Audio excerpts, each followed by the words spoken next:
All right. What is up? What is happening? Good morning, good afternoon, good evening, good night, and Happy New Year. Or happy whatever it is while you're watching. I usually don't like to make videos about like occasions, which just isn't really about it, but it is the second to last day of January as I record this. And my dad's good friend always used to say Happy New Year to people all through January, or even, into February or March if we hadn't seen him yet that year. And I tend to, up until now, take December and January as kind of a low productivity time, not a zero productivity time, but a little more downtime.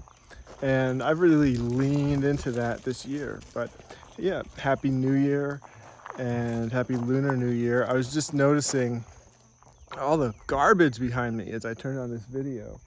And what happened is we sort of dug up this area. We're doing some work on the house, adding some additional space down here underneath, so everything's kind of pushed into the corner there.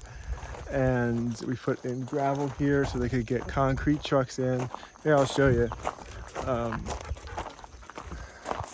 over here is where we haven't poured concrete yet, but then over here is where we just poured the new concrete. And then so we're going to be bolstering up these areas that support the house, as well as finishing out some of these areas for bedrooms and sort of an outdoor bathroom and things like that.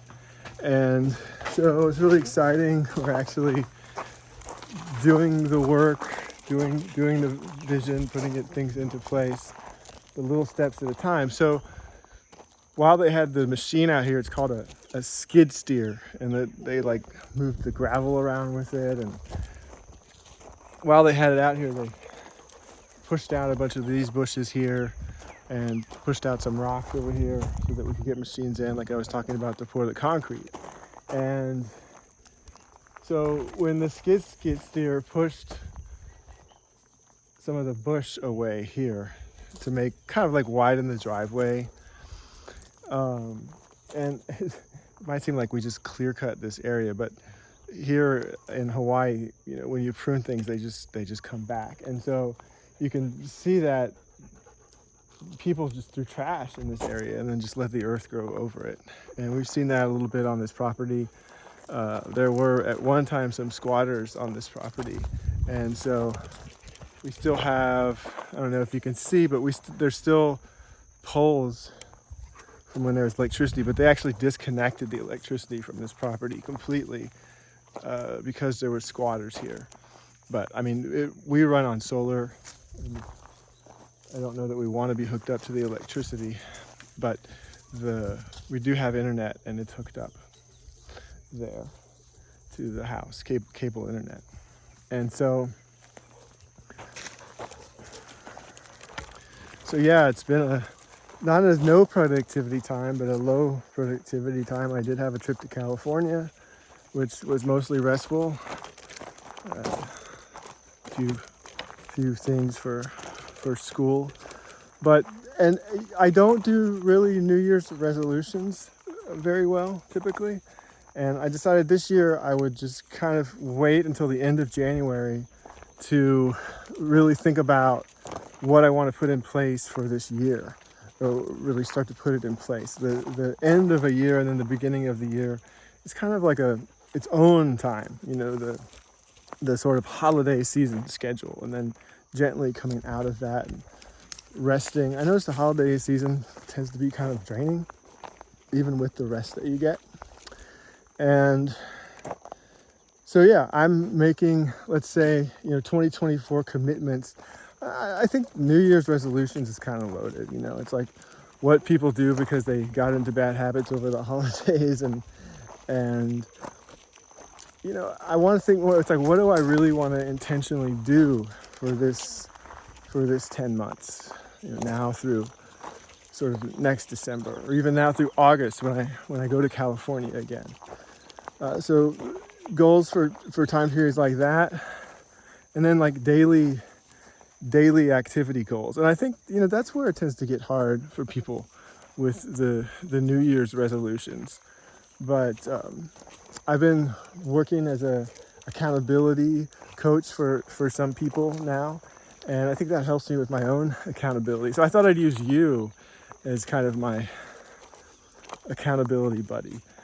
Just use the vlog and as a way of being accountable to myself, really. And one of the things that's tricky that I want to start doing is getting up earlier and getting enough sleep. That's two things, really. But I think that's sometimes the challenge to getting up earlier, is because I've been, like I said, leaning into R&R, so kind of staying up later and, watching some videos and things. And, I think it's a real challenging balance when you're really working to create wellness, and there's some challenges with that in your life, right? Like I've dealt with chronic illness and persistent symptoms, post-chronic illness symptoms, for over a decade.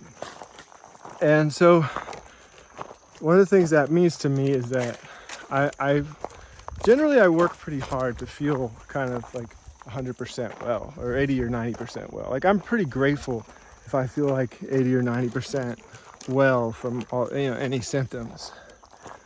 Like I just kind of feel, and I mean, that has happened a lot of the time, but with work. And if I notice if I go through a period of not doing as much, say with my exercise, or if I kind of stop, I zag with my diet instead of zig, or if I, sometimes if I just do normal things and don't think about my health, or how I tend to be more sensitive, so something happens. Like I went to a karaoke last August, and I didn't think it would be that loud, but it reactivated my tinnitus. I just pronounce it both ways because people argue about which one's correct.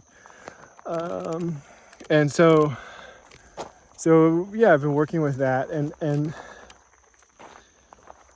getting a lot better. But with things like that, with things like the dogs are looking back that way, and they're hearing a sound, and I'm looking back that way. Sorry to interrupt myself there. But with things like that, it's like a nervous system symptom, and I think this ties in. I've learned with working to heal this tinnitus and having some results, I've learned that a lot of the things that tend to help people with tinnitus are the same things that tend to help people who have trauma. And a lot of the symptoms of chronic illness are the same symptoms of people who had trauma. Now, that's not to say it's all in your head. I think it's many, many factors, as always. And when you have chronic illness, it's like a puzzle where you want to kind of get every piece that you can. And so you want to do everything that you can, which leads me back to why it's kind of tricky sometimes. Because I want to be doing like the best thing for myself all the time. But it's like, well, I thought the best thing for myself was to maybe go out and be around some music for the first time in a long time. But I, didn't have ear protection, or, maybe I'll just do acoustic music from now on, honestly.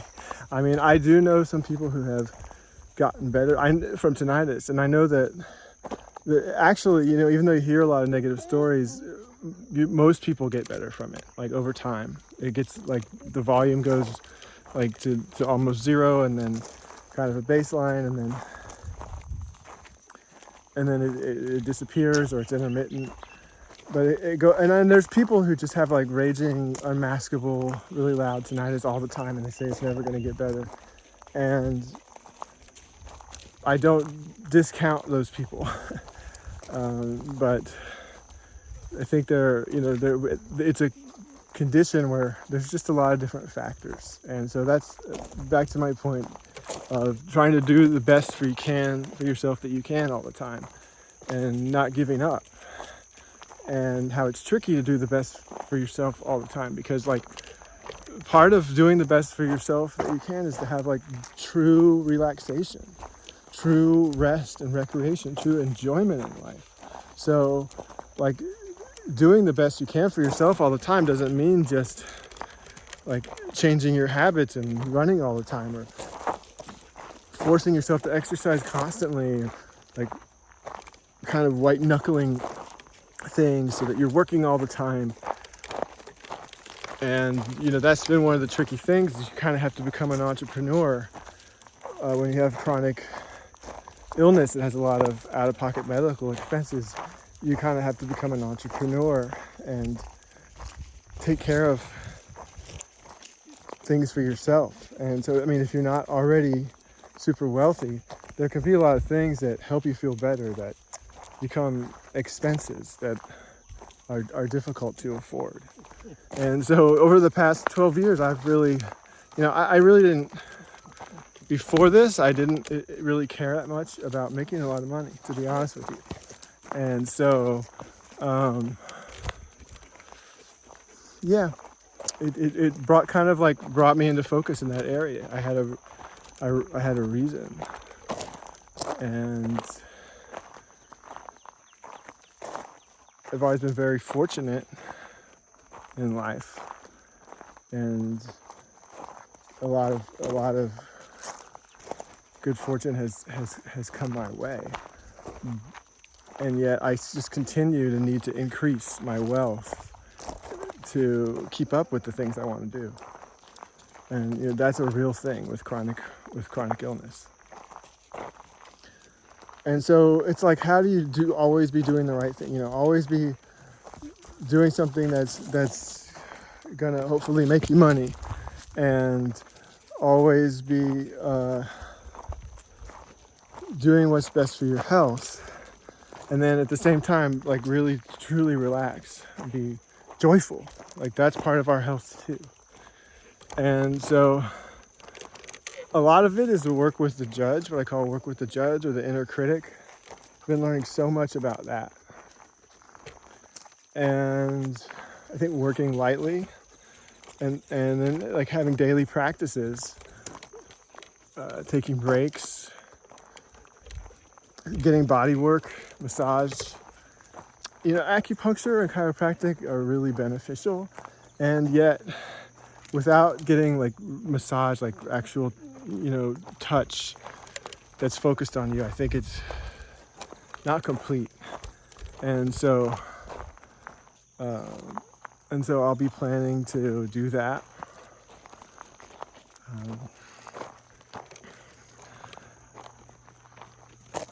And those are things I've taken a break from too, acupuncture and chiropractic, during this December, January kind of low productivity time. And I've done pretty well. I mean, in terms of the tinnitus, I've had some up days and some down days. I've got some awesome headphones that I used on the airplane, so I had a lot better time on the way back because I got those out and used them for the first time. It just helped quiet down the noise of the plane. And I think that had overall a good effect of reducing stress. I don't actually think the noise of the plane probably affects the hearing much, or the auditory nervous system, which they're discovering. It seems like tinnitus is more about the auditory nervous system than about the hearing. A lot of people think that they have hearing damage, and so their tinnitus is permanent. But both of the times that I've had tinnitus, it was triggered by loud noise, either by like earbuds or a concert. Any of the times that I've had it 2 or 3 times, like where it was like more than a few minutes, where it like lasted for days and then weeks. And so then I really worked to learn how to get better from it, as I was talking about. And all the information you find about something that has no cure at first is like dismal. And if you're a skeptic, it doesn't help. And so there's a balance with that too. But I try believing in the things that I'm using to help myself get better. And I know which things do more or less. Like when I break it down and do one thing at a time, or when I start something and I think it's helping, but I don't know if it's placebo, so I stop it. Of course, the placebo effect could work that way too. But The placebo effect has its benefits too. But yeah, I mean, I can tell the difference. I wear transdermal patches, for example. I have ones that are for stem cells. I could tell they were helping. But I noticed that I was feeling better every time I had a shot of glutathione. And the company that makes the transdermal patches, they have patches that are for glutathione. And so as soon as I added those, I noticed the benefit. But it's not like a cure all by itself. Like the cure, so to speak, is the wellness, the wellness that you create. And that just helps everything, so that, you know, it's a different paradigm than saying we cure diseases. I'm going to create wellness in myself no matter what, which doesn't mean that I'm not human or I won't be susceptible to, you know, certain symptoms or things. I hope not. I hope I can keep myself well from symptoms. I think ultimately you have to believe that everything that happens is for your growth. And that's like faith to me. That's if you don't have a plan B with that, with just really believing that everything that happens and knowing that, like, not intellectually, but not believing because you start to have experience of it. It's beyond belief, but it's not rational. And it can be important to use rationality at times, of course. I could have used it more often when I was younger, according to those that raised me, I would say. And yet, you know, I laugh because it's true, and then also because I'm laughing off my own inner critic about it. And you know, that's another story. You know, it's like the stages of moral development. And in the more adult stages, you get more freedom by having things come from your soul, your essence. So if you're just doing good habits for your inner critic, you know, quote unquote good habits, it's probably not going to last. It's not going to feel as good. And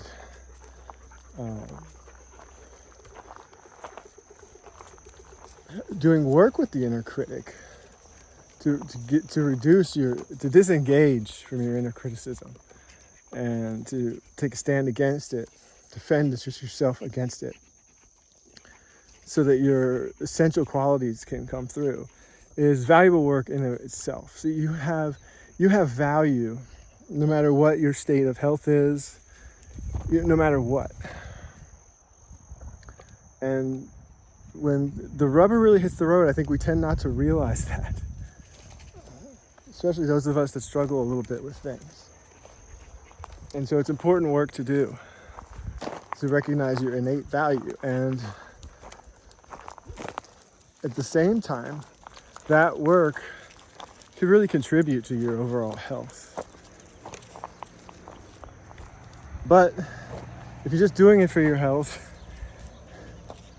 and not for the spiritual freedom, again, it's probably not going to last. I noticed a theme emerging here of the why, the reason that you do things helps to determine if you're going to be able to last with doing them. It's like the reason that the why that pulls you forward. This was talked about in Man's Search for Meaning. Life coaches have talked about this for years. But instead of listing activities, it's like you think about the reasons that you want to do an activity, or the reasons that you want an outcome. And then that way, you know, your activities can change. Some may fall off, as long as you line up certain activities with the reasons and the outcomes that are in alignment for you, that are important and essential to you. Right? And then even outcomes can change if you know your reasons. But it's not like a plan B. It's like you have faith all along that everything is for your growth. And, you know, believe all the way that things are going to work out when you have a certain goal. All the way up to the point, even when you change your goal, it's like, then that's not a plan B. When at some point you look at the reason. So you don't you don't give up on your why. It may change, it may morph over time, but you have faith, you don't give up on your why. And that why pulls you towards the activity goals that you have for yourself. And those activity goals make your success and your outcome goals more likely. But, if an act of God comes along and changes the outcomes that are possible, then you go back to your whys, and you reevaluate, you look for what's the lesson in this. But it's really okay that you had faith and believed the whole way along, fully towards your outcome. Well, for years I had a plan B, like before I come to Hawaii, I'm going to make a certain amount of wealth. Well, I just wanted to come to Hawaii, and so I came. And you know what? That opened up doors for me. I make more here than I've made anywhere, although the cost of living is higher, but still. And it's meaningful to me. Like my work with clients here and everything, toot my own horn a bit, but it's meaningful to me. And so one of the things that I really want to do for these months is to check in here. This is also meaningful to me. This online journaling as well as interaction with those that I meet through this process. Those of you that are participating, in the audience, those of you watching the videos, but I don't want to say audience because it's like a markety thing, and it's not participatory. That's the thing too. Marketing is not bad. I in and of itself. There's a lot of bad marketing trends, and we're trying to change that. But I want it to be participatory. Even if you never buy something from me or have never signed up for an appointment with me, I enjoy participating with you guys. I talk to some of you and messenger or emails or text messages, or sometimes we get on phone calls or interviews or whatnot, and I enjoy that whole thing. So I really want to recommit to that. And one of the things that I committed to back in 2020 and that I did for a few years and I want to do again is to commit to not consuming content during the day. So maybe I'll have a certain time in the evenings or whatnot when I consume content with my wife, but I don't want to consume content during the day because I want to focus on creating content and doing the organizational work around my business and doing my notes for my psychotherapy clients and setting up the calendars and the admin work for my online coaching business, and spending time with my family and the animals, taking care of the farm, all of that. And so while I gave myself some time during the holidays to really get into consuming content, now that it's a new year, I'm really wanting to come back to my commitment to not consuming content during the daytime. And I don't want to look at screens too much at night either, but I think it's sometimes it's important to let yourself curl up and watch a show with your wife or something if that's your thing.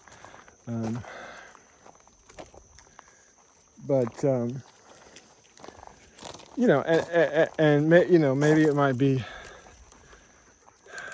during some kind of daylight time, like early evening or something, as it gets lighter longer. But it'll be at specific times. It won't be just during the workday. I'll limit it. And so, that idea is kind of evolving and where the boundaries will be with that. And it brings up schedule and flow for me. I've always done flow, and then I got coaching to create a schedule. And what I mean by done flow is that, I just go with the flow of things. I obviously schedule things, like anything that involves a meeting with another person, I schedule it, but I don't schedule the rest of my time. I just work on different things. I mean, I don't typically, but then I started, back in 2020, I started working on these things and thinking about developing this online sort of community and business. And I started selling some products and opportunities, and so I got coaching to make a schedule, and I made a schedule and I filled it all up. I put rest times in there and everything. And for one thing, I just filled it up with too many things. So that's one thing I need to look at. And for another thing, it's like I feel like I do need times where it's just flow. And so that can be interesting. I mean, you can schedule that time too. And you can move things on your schedule, but to me, it's like I need a schedule that flows, where it's like I don't have to look to the calendar for what to do. It's like I look for more to where I am in the sequence of things. And when you're multitasking, juggling, caretaking for elderly people or teenagers or young adults or people with illness, and having your own endeavors, as well as your if you have a job and those type of responsibilities, when you're multitasking, juggling all those things, you kind of need a schedule that swings and flows. Like I just swung this tripod over my dog's leashes, but so it's like I might have a block of time from 5 to 7, and I know that like I want to walk, make a video, take a cold shower. At some point my son's gonna ask me for food, let me know what food he wants. At some point he's gonna let me know if he needs a ride to school or not that day, because sometimes he works from home. So there's all kinds of little variables, and it's realistic to acknowledge the variables. But I think it's also realistic to have daily activities that you expect to happen at roughly certain times. You can always swap ones for the other. So that's one of the things I want to be working on this year. And I'll continue to let you know how that goes, because I think that's a thing for some of us. Some of us are more natural at creating schedules, kind of like befriending your schedule, and some of us are more, we want to be free flowing. But then aren't there certain things that don't ever seem to happen if you don't ever schedule them, or they don't happen consistently if you don't schedule them? And so, and it's not just about being able to change things in your schedule, because it's like sometimes you need to flow. Like we need to limit to some extent the amount that we go back and forth between like just being in the world and then looking at a device, at a screen. Maybe working with the schedule on paper in chunks of times, so that you look at your device, to maybe program things in, but then you have a notepad that you're looking at through the day and sort of rearranging things. But at some point you just need to step away from all of it and be.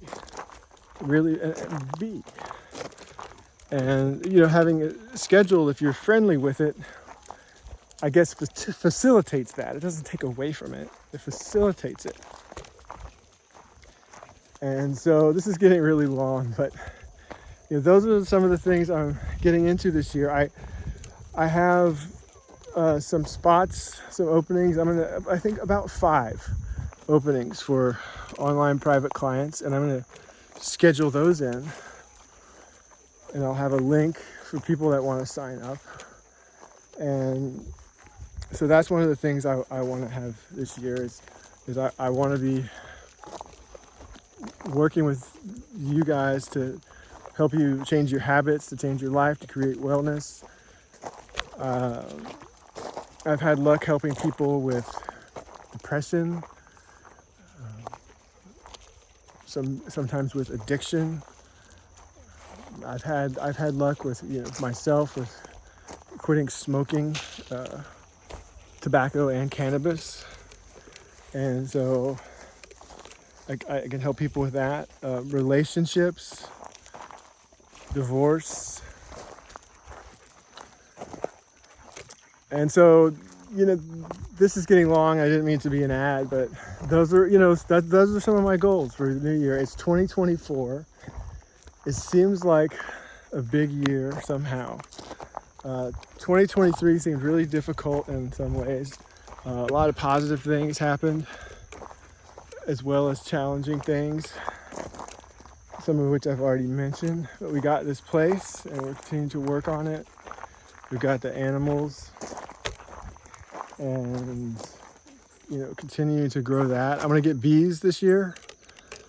And, you know, sometimes, you know, the things that you want to happen in a year don't happen. It's been a few years, but I want this to be the year that I get bees. It's been a few years I've been wanting to get bees. But we moved to this house last year in 23. And so, like I said, I usually don't, I want the videos to be kind of timeless, but if anybody ever watches them someday, you know, it's kind of a day in the life kind of thing. And that's just kind of what I'm predisposed to. It's kind of how I like making them. But yeah, Happy New Year 2024. It's I feel like it's a big year. There's some supportive energies happening this year, and I want to work lightly and with joy towards feeding people, serving people, and remembering God, remembering that it's all for our spiritual growth and for our realization of our oneness with God and not our separation from love. And so I know this is getting to be a long video, but I mean, hey, what the heck. I'm going to document more this year, and it'll be interesting to kind of like see how that goes. And, you know, that's something that's got to unfold for me. You know, I'd like to document more of like the exercise that I do and things, and I need to see about cameras and microphones with that. And not necessarily opposed to like ever using Bluetooth, but I don't want to use it. I want to use it as little as possible. I'll put it that way. And so, you know, seeing how that's going to go for like being able to show you like yoga stuff and whatnot. But yeah, I want to be documenting more. And so it might be clunky at first, but I think it'd be interesting if you want to watch during 2024 and see how the videos grow. I'm doing a coaching program that I'm a student in, and you know, I'll talk more about that as well. And yeah, come along and be my accountability buddy, or learn with me about growing your business and your life and your relationship and your wellness and your habits to create your wellness. And yeah, Happy New Year. And I'll see you in the next video. A video a day between now and August. That's my commitment right now. It's you know, sometimes people get excited about the video a day thing and then they fall off. You know, I'll say that even if it's only a 60-second reel, I'll do a video per day. It's like my commitment to myself. But I won't say New Year's resolution, because you know, we can make commitments to ourselves anytime and renew them, and you know, some things take more than 1 year to change. So more about that later, and I'll see you on the next video.